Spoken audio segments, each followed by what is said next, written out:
ஐநா சபையை பாராட்டக்கூடிய திட்டத்தை கொடுத்த தலைவர் புரட்சி தலைவர் எம்ஜிஆர். புரட்சி தலைவர் சத்துணவு திட்டத்தை கொண்டு வந்தார். கருணாநிதி கேலி பேசினார்.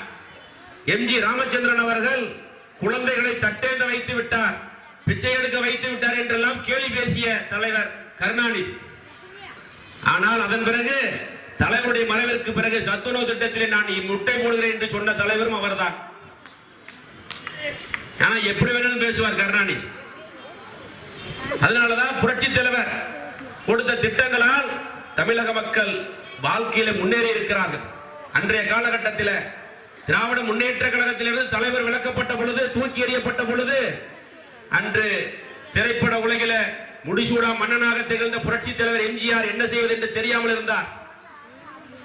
தொண்டர்களுடைய நண்பருடைய உறுதுணையோடு அனைத்து இந்திய அண்ணா திராவிட முன்னேற்ற கழகம் என்ற இயக்கத்தை உருவாக்கினார். ஏனென்று சொன்னால் பேரறிஞர் அண்ணா அவர்களே சொல்லி இருக்கிறார், திராவிட இயக்கம் தமிழகத்திலே கால் ஊன்றுவதற்கு முக்கியமான தலைவர்களே ஒரு தலைவர் புரட்சி தலைவர் எம்ஜிஆர். அவருடைய புரட்சிகரமான பாடல்களாலும் புரட்சிகரமான கருத்துக்களாலும் தமிழகத்திலே பட்டி தொட்டிகள் எல்லாம் நம்முடைய பெரியார் தந்தை பெரியாருடைய அந்த கருத்துக்களை எல்லாம் எடுத்து சொல்லி திராவிட இயக்கம் தமிழகத்திலே வளர்வதற்கு முதல் காரணமாக இருந்த தலைவர் புரட்சி தலைவர் எம்ஜிஆர். பாடல்களிலே பாடல் வரிகளிலேயே அந்த உணர்வுகளை கொண்டு வந்த தலைவர் புரட்சி தலைவர். தலைவருடைய முயற்சியால் பேரறிஞர் பெருந்தகை அண்ணா அவர்கள் தமிழகத்துடைய முதலமைச்சராக இருந்தார். 2 ஆண்டுகளில் முதலமைச்சராக இருந்த தலைவர் பேரறிஞர் அண்ணா அவர்கள் மறைந்து விட்டார். ஆனா அன்னைக்கே பார்த்திருந்தா, சீனியாரிட்டி படி பார்த்திருந்தா நம்முடைய நெடுஞ்செழியன் அவர்கள் தான் முதலமைச்சராக வந்திருக்க முடியும். இடைக்கால முதலமைச்சராகத்தான் நெடுஞ்செழியன் இருந்தார். ஆனா கருணாநிதி யாரு காலம் பிடிச்சா முதலமைச்சராலான்னு தெரியும் அப்பவே இருந்தாலும். ஏன்னா குள்ளநெறித்தனம் படைத்த கருணாநிதி முதலமைச்சராக வர வேண்டும் என்று சொல்லி புரட்சி தலைவருடைய தயவை நாடி தமிழகத்தினுடைய முதலமைச்சராக வந்த கருணாநிதி முதலமைச்சரான உடனேயே புரட்சி தலைவரை கட்சியை விட்டு நீக்கிறார்.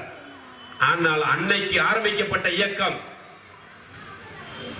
பேரறிஞர் பெருந்தகை அண்ணாவுடைய பெயராலும் அவருடைய திருவுருவம் பறித்த கொடியையும் கொண்டு வந்து இன்று அனைத்து இந்திய அண்ணா திராவிட முன்னேற்ற கழகம் என்ற இயக்கத்தை ஆரம்பித்து கழகம் தொடங்கியதிலிருந்து தோல்வியறியா இயக்கமாக வளர்த்த தலைவர் புரட்சி தலைவர் எம்ஜிஆர்.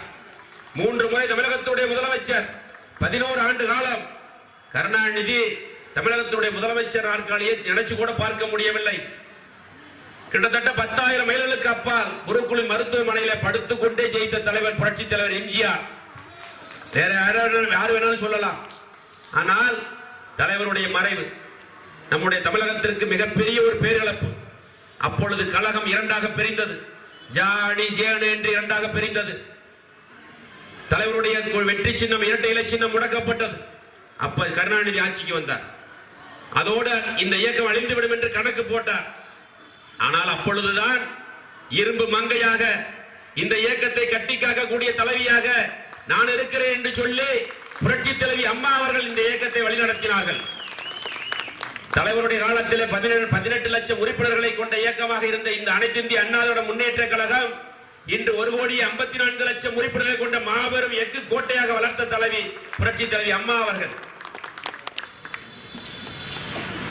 அம்மா அவர்கள் தமிழகத்துடைய முதலமைச்சராக வந்தார். கருணாநிதி திட்டம் கொண்டாருன்னா நீங்க நல்லா நினைச்சு பார்க்கணும். தேர்தல் காலத்தில் வாக்குறுதிகளை கொடுப்பார்கள். தேர்தல் காலத்தில் வாக்குறுதிகளை தலைவர்கள் கொடுப்பார்கள். ஆனா கொடுத்த வாக்குறுதியை நிறைவேற்றியதாக திமுகவுக்கு சரித்திரம் கிடையாது. எதை வேணாலும் சொல்லுவாங்க, சொல்லினதோடு முடிஞ்சது. ஆனால் புரட்சி தலைவி அம்மா அவர்கள் மட்டும்தான் சொன்னதை மட்டுமல்ல சொல்லாததையும் செய்து கொடுத்த தலைவி புரட்சி தலைவி அம்மா அவர்கள். ஆனால் திமுக கருணாநிதி முதலமைச்சராக வருவதற்கு முன்னால் வாக்குறுதிகளை கொடுத்தார்கள். 2 ஏக்கர் நிலம் கொடுக்கிறோம்னு சொன்னார். தமிழ்நாட்டில் யாருக்கு 2 ஏக்கர் கொடுத்தா சரித்திரம் இல்லை. அம்மா கேட்டாங்க, எப்படி கொடுக்க முடியும்னு கேட்டாங்க. முதலமைச்சர் அவர்களே வாக்குறுதிகளை கொடுத்து விட்டீர்கள். தமிழகத்தில் எத்தனை லட்சம் ஏழை விவசாயிகள் இருக்கிறார்கள், எத்தனை லட்சம் ஏக்கர் அரசு நிலங்கள் இருக்கிறது, எப்படி 2 ஏக்கர் கொடுக்க முடியும் என்று சொன்ன உடனே கையவள நிலம் கொடுக்கிறோம்னு சொன்னார். கையவளம் கொடுக்கல, காலவளம் கொடுக்கல. அவருக்கு தான் 6 அடிக்கு 2 அடி மெரினா கடற்கரையில் நம்ம அரசு தான் நம்ம தான் கொடுத்துருக்கோம் நிலம் கொடுத்துருக்கோம். அவர் யாருக்கும் கொடுக்கல. மிக்சிக்கு இது கேஸ் அடுப்பு கொடுக்கிறோம்னு சொன்னார், அதையும் கொடுக்கல. சொன்னதோட சரி, சொல்லதை செய்யக்கூடிய அரசு அம்மாவுடைய அரசு, சொல்லதை கெடுக்கக்கூடியவர்கள் தடுக்கக்கூடியவர்கள் திமுக. தலைவன் எப்படியும் அப்படித்தான். நம்ம கிட்ட இருந்து போன ஒரு ஓடுகாலி சொல்றார். அம்மாவுடைய மறைவிற்கு பிறகு இந்த இயக்கம் பல்வேறு சோதனைகளை சந்தித்தார். நீங்க நல்லா சிந்தித்து பார்க்க வேண்டும்.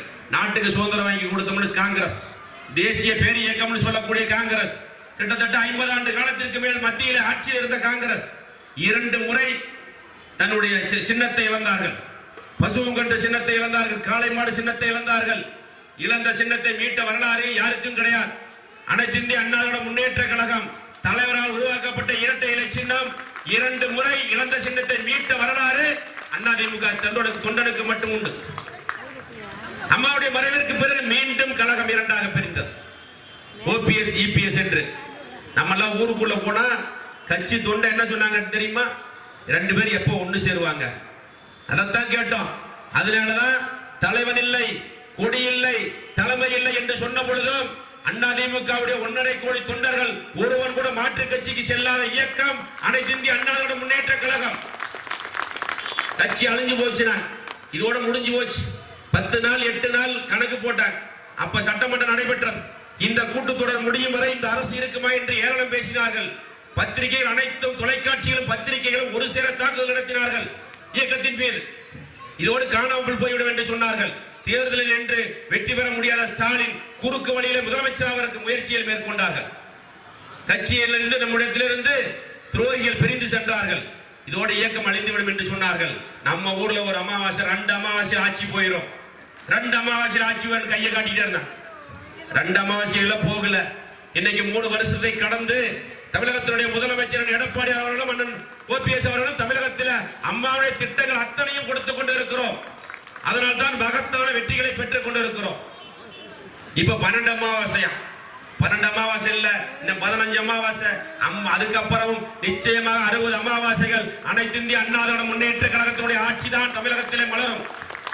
சட்டமன்றத்தில் அம்மாவர்கள் சொன்னார்கள், எனக்கு பிறகும் இந்த இயக்கம் 100 ஆண்டுகளுக்கு ஆட்சி அதிகாரத்தில் இருக்கும் என்று சொன்னார்கள். அதுதான் இன்னைக்கு நடந்துகிட்டு இருக்கு. திமுக காரங்க கரூர்ல இருந்து இளைஞர்கள் கொத்து கொத்தா நம்ம இயக்கத்திலே வந்து சேருகிறார்கள். அதன் பிறகு உள்ளாட்சி மன்ற தேர்தல். உள்ளாட்சியில தமிழகத்தில் கரூர் மாவட்டம் முதன்மையான மாவட்டமாக 100க்கு 100% 8 ஒன்றியங்களை கைப்பற்றி இருக்கிறோம். ஒரு மாவட்ட ஊராட்சி குழுவை கைப்பற்றி இருக்கிறோம். 100க்கு 100% அடித்து வெற்றி பெற்று இருக்கிறோம். ஏதோ பூஜாண்டி வேலையை காமிச்சுக்கிட்டு இருந்தேன். நம்மளாலதான் முடியும்னு சொன்னேன். இன்னும் வர இருக்கின்ற நகராட்சி பெருராட்சிகளுக்கான தேர்தல், அதிலேயும் 100% வெற்றியை பெற்று மாண்புமிகு முதலமைச்சர் துணை முதலமைச்சருடைய காலடியில இந்த மாவட்டம் வெற்றியை அவர்கள் காலடியில சமர்ப்பிப்போம். எதேதோ சொல்லிக்கிட்டு இருக்கேன். நேற்று கூட ஒரு ரைடு நடந்தது, எனக்கே தெரியல என்னன்னு தெரிய கேட்டாங்க. எனக்கு என்னன்னு தெரியல, மேல கூப்பிட்டு கேட்டேன். 2017ஆம் ஆண்டு தொடரப்பட்ட வழக்கு. திமுகவை சேர்ந்த வழக்கறிஞர் பேட்டி கொடுக்கிறார். அது எதற்காக கேஸ்னு சொல்லணும். என்னன்னு கேட்கிறாங்க. நிருபரெல்லாம் முன்னாடி வந்திருக்காங்க. என்னன்னு தெரியலையா? ஒரு வழக்கறிஞருக்கு ஒரு சர்ச் வாரண்ட் வந்து சர்ச் பண்றாங்க. அப்ப என்னன்னு தெரியாது அவருக்கு. அரசு இதுல வேலை வாங்கி தருவதாக சொல்லி பணத்தை ஏமாற்றி விட்டதாக ஒரு வழக்கு. இது 2017 போடப்பட்ட வழக்கு. நீதிமன்றத்தில் உத்தரவை பெற்று இன்று அந்த விசாரணை நடைபெற்றுக் கொண்டிருக்கிறது. அவர் சொல்றாரு வழக்கறிஞர், நம்முடைய முதலமைச்சர் அவர்கள் எடப்பாடியாரும் மாவட்டத்துடைய அமைச்சரும் தூண்டுதலால் இந்த விசாரணை நடைபெறுகிறது என்று சொல்றாரு. இதெல்லாம் எதை செஞ்சால் நம்ம தான் பொறுப்பா? 39 தண்ணி குடிக்கணும். இது 4 வருஷத்துக்கு முன்னாடி போட்ட வழக்கு. இன்னைக்கு விசாரணைக்கு வந்திருக்குது. விசாரணை சந்தித்து ஆகணும். இன்னும் நிறைய கேஸ் இருக்கு. இன்னும் ஒன்னொன்னா வரும் நினைக்கிறேன். இதுதான் முதல் ட்ரையல்.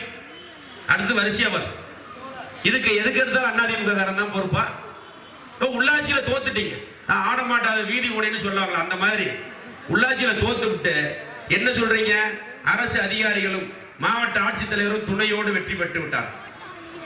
பரமத்தில 2 பிரச்சனை. எங்களுடைய வேட்பாளர் வெற்றி பெற்று விட்டார். எதிர்கட்சியை சேர்ந்த கை கொடுத்துட்டு வாழ்த்து சொல்லிட்டு 3 மணிக்கு வீட்டுக்கு போயிட்டார். திட்டம் போட்டு அதை யாருன்னு கண்டுபிடிச்சிருவேன். திட்டம் போட்டு எங்களுடைய வேட்பாளர் பெற்ற வாக்குகளை திமுகவிற்கும், திமுக காரம் பெற்ற வாக்குகளை எங்களுடைய வேட்பாளருக்கு மாத்தி போட்டு 47 ஓட்டுல தோத்துதான் அறிவிக்க சொல்றீங்க. அந்த ஒரு பூத்தை மட்டும் மறுவாக்கு பதிவு என்ன வேண்டும் என்று சொன்னால் ஒத்துக்க மாட்டேங்கிறீங்க. கிட்டத்தட்ட 250 வாக்குகள் வித்தியாசத்தில் எங்களுடைய வேட்பாளர் இரட்டை இலட்சத்தில் வெற்றி பெற்றிருக்கிறார். அது உண்மையான சமாஜம்.